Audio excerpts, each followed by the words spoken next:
बल हर महादेव।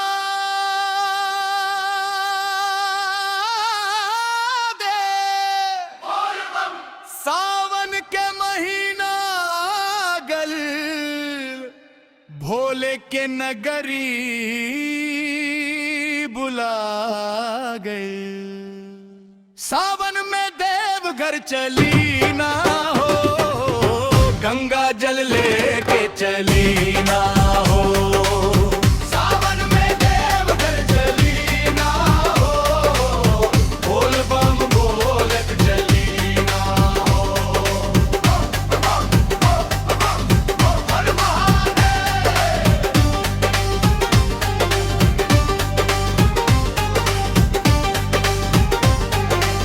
हर केसरिया रंग में रंगाइल डगरिया, मनवा के भइल बा तैयार हो।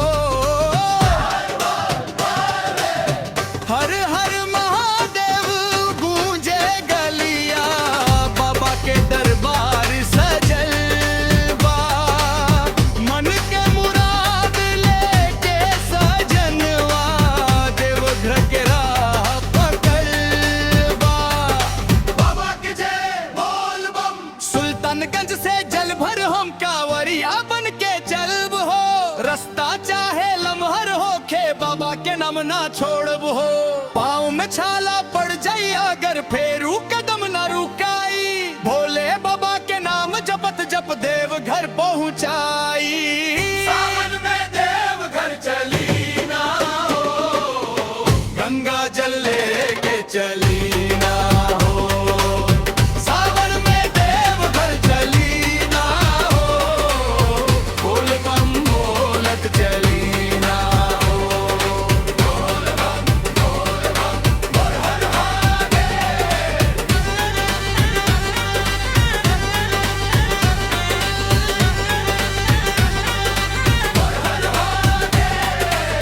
त्रिपुर पहाड़ के सुंदर नजारा मनवा के मोह लेला।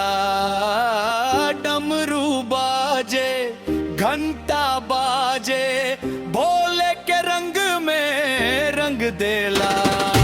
कांवरिया टोली आगे आगे पीछे भक्तन के मेला। हर हर महादेव गूंजे जब दिखे बाबा के देहारा।